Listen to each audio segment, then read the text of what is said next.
मित्रों नमस्कार। सुधीर पांडे पूर्वांचल के यूट्यूब चैनल पर आपका स्वागत है, अभिवादन है, अभिनंदन है। बात करेंगे नॉर्मलाइजेशन। बीपीएससी परीक्षा में नॉर्मलाइजेशन को लेके उड़ी अफवाह के वजह से हजारों छात्र सड़क पे आ गए, जिनको परीक्षा की तैयारी करनी थी, जिनका 7 तारीख को एडमिट मिल चुका है, 13 तारीख को ही उनका एग्ज़ाम है। उन बच्चों को लेके रहमान सर और खान सर सड़क पे उतर जाते हैं। सरकार पहले समझाने का प्रयास करती है, बात समझ में नहीं आती है बच्चों की। डाली बाग में बीपीएससी के सामने आंदोलन पे उतर जाते हैं, उसमें खान सर भी आ जाते हैं, रहमान सर भी आ जाते हैं। सरकार कह रही है कि हमारे परीक्षा में कोई नॉर्मलाइजेशन जैसा सिस्टम नहीं है। प्रशासनिक अधिकारी से लेकर सारे लोग बात करने लगते हैं, बात छात्रों को समझ में नहीं आता है। यह दोनों गुरुजी लोग, तथाकथित गुरुजी लोग, इस तरह से बच्चों के दिमाग में भर देते हैं कि बच्चे उग्र हो जाते हैं और सरकार के खिलाफ पे आंदोलन होने लगता है। अब खान सर और रहमान सर दोनों के खिलाफ एफआईआर दर्ज हो गया है और दोनों के खिलाफ जांच हो रहा है। और खान सर अब जाएंगे, जांच होगा, जाएंगे जेल और टूटेंगी इनके ऊपर लाठियां और लिखा जाएंगे मुकदमे और इनकी दुकानदारी होगी बंद। कंडीशन उसी तरफ जा रहा है। आइए इसको समझते हैं, इसके पीछे का कारण क्या हो सकता है। जब सरकार कह रही है तो रहमान सर चले जाए कोर्ट कि सरकार कह रही है नॉर्मलाइजेशन नहीं है, तो पेपर होगा ना, पेपर तो गजट होगा ना। मान लीजिए कि जो गजट निकलता है, कोई भी वांट निकलता है, तो उसमें सारी चीजें रहती हैं। सरकार कह रही है कि हम इस तरह का सिस्टम नहीं है, हमने पलट दिया। अगर पलट दिया तो भी पलट दिया, या इस तरह का है ही नहीं, कोई इस तरह का सिस्टम नहीं था, कोरा अफवाह है, सरकार कह रही है।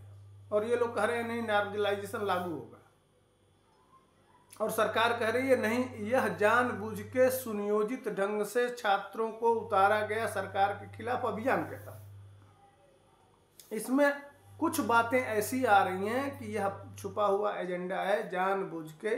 चूंकि नीतीश कुमार के कुछ मंत्री और जेडीयू के कुछ नेता वक्फ बोर्ड का समर्थन कर रहे हैं, जैसे ललन सिंह जो केंद्र में मंत्री हैं, वो सारे लोग वक्फ बोर्ड तो आप जानते ही हैं, इस समय अभी तो पैनल में है, उसमें रायशुमारी चल रही है।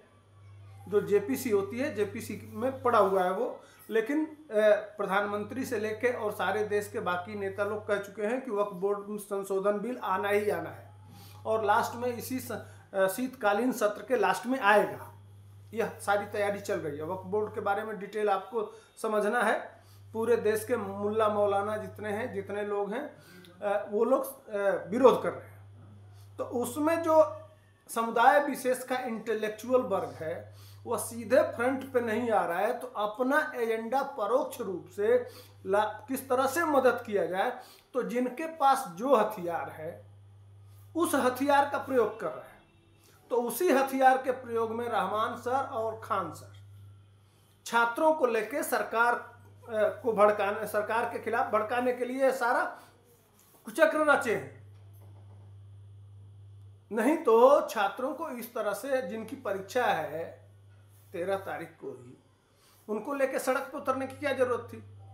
और वैसे भी अगर नॉर्मलाइजेशन को लेके अगर कोई दिक्कत है, तो ऐसा तो है नहीं कि कोर्ट में जाके तमाम परीक्षाएं रद्द नहीं हुई हैं या उसमें उस पर जांच नहीं हुआ है। आपके पास ऑप्शन खुला हुआ है।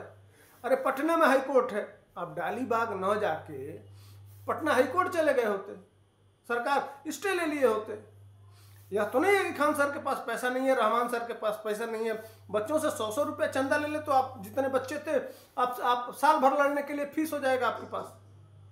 ले जाके 4 वकील करते और ले जाके पिटीशन दाखिल करते, जेन्युइन मामला होता, कोर्ट आदेश करता कि नहीं यह नहीं चलेगा, उस हिसाब से हो जाता। यह भी तो ऑप्शन था, लेकिन यह ऑप्शन नहीं किया गया। यह परोक्ष रूप से जो बातें चल रही हैं कि यह इंटेलेक्चुअल वर्ग किसी तरह से नीतीश कुमार एंड कंपनी माने पार्टी पे दबाव कैसे बनाया जाए, अपना अपना अहंकार, अपनी ताकत दिखाने का टाइम आ गया है कि हमारे पास भी टीम है, हम चाहें तो जब चाहे सरकार को झुका सकते हैं, सरकार को बदनाम कर सकते हैं। हम इस रैकेट को इसीलिए दिन के लिए बनाए थे कि सरकार जब भी इस तरह का काम करेगी तो हम अपने इंटेलेक्चुअल का फायदा उठा के और अपने ब्रांड का फायदा उठा के और सरकार के खिलाफ खड़ा हो जाएंगे। ऐसी अफवाह है, क्या सही है क्या गलत है ये जांच का विषय है। इसी तरफ विजय सिन्हा जो बिहार सरकार के उप मुख्यमंत्री हैं, वो साफ साफ इशारा कर रहे हैं कि यह एक सुनियोजित षड्यंत्र था।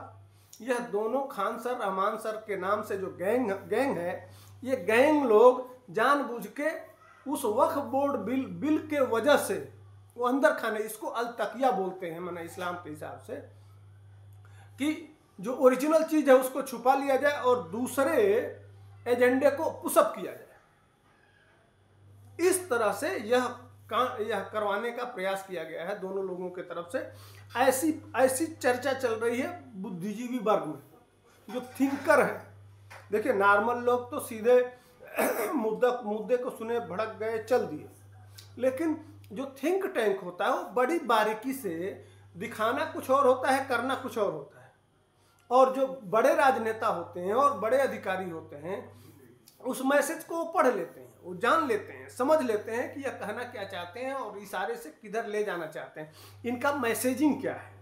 तो एक साइलेंट मैसेजिंग है खान और रहमान का, जो नीतीश कुमार के सारे उन मंत्रियों को, सारे उस लोग को देखते होंगे कि नीतीश कुमार के तमाम मंत्री भी आजकल आके और बहुत एक्टिव हो गए हैं इस वक्फ बोर्ड को लेके।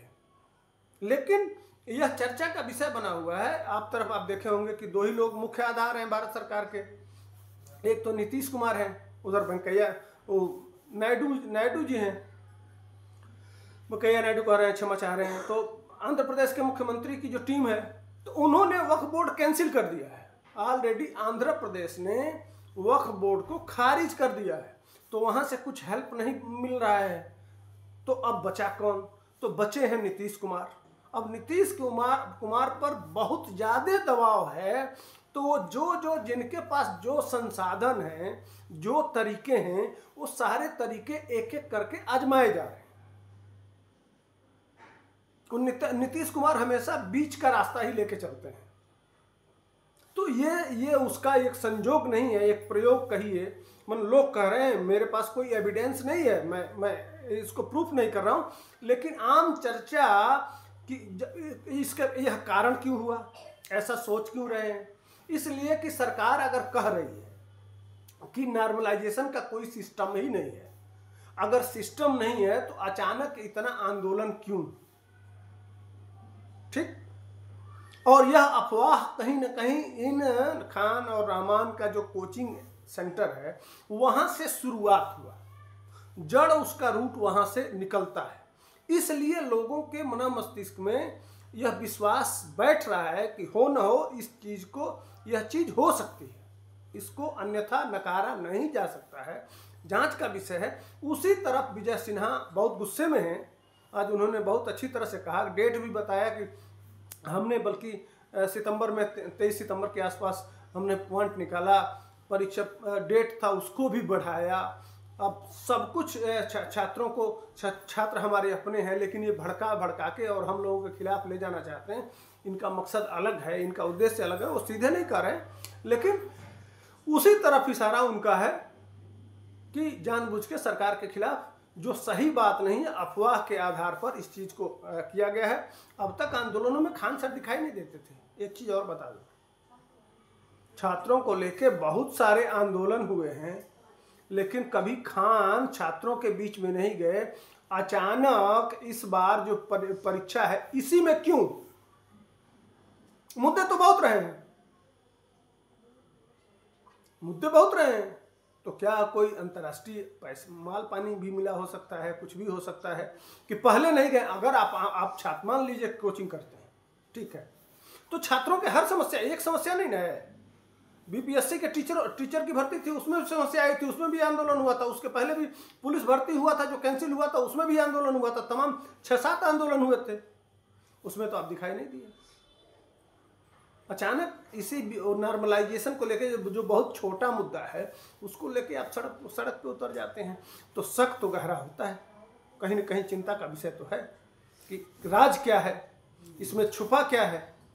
तो जब इस तरह से करेंगे खान सर तो जांच तो होगा, और अगर जांच में पकड़े गए तो फिर कल क्या होगा इसका अंदाज़ा लगाइए। इसीलिए मैंने थंबनेल पे लिखा कि खान सर जाएंगे जेल, टूटेंगी लाठियाँ और इनकी दुकान होगी बंद।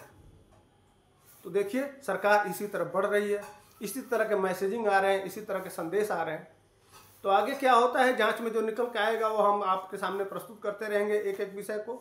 मैं देखिए नॉर्मलाइजेशन का जो मुद्दा था उस पर मैं छात्रों का समर्थन किया था, लेकिन जब सरकार का पक्ष जाना और जब सब कुछ देखने के बाद लगा कि नहीं यह कोरा अफवाह है, सरकार भी कह रही है कि नहीं और बिल्कुल सर पे परीक्षा है, बच्चों को घर जाना चाहिए, अपनी तैयारी करना चाहिए, आंदोलन नहीं करना चाहिए, हमको एटलीस्ट लास्ट में छात्रों के हित को ही प्रियॉरिटी देना है, उनका भविष्य अंधकार में न हो, वह बल्कि राजनीति में न उतरें, अपने घर पे पढ़ें और परीक्षा की तैयारी करें, उनका भविष्य खराब न हो। इसलिए मैं इस वीडियो को बनाया। सरकार की बातों को सुनने के बाद, मंत्री की बातों को सुनने के बाद आपको क्या लगता है, क्या सही है क्या गलत है, कमेंट सेक्शन में आइए और बताइए। तब तक हमको दीजिए इजाजत। जय हिंद, वंदे मातरम। फिर मिलेंगे नए मुद्दे के साथ।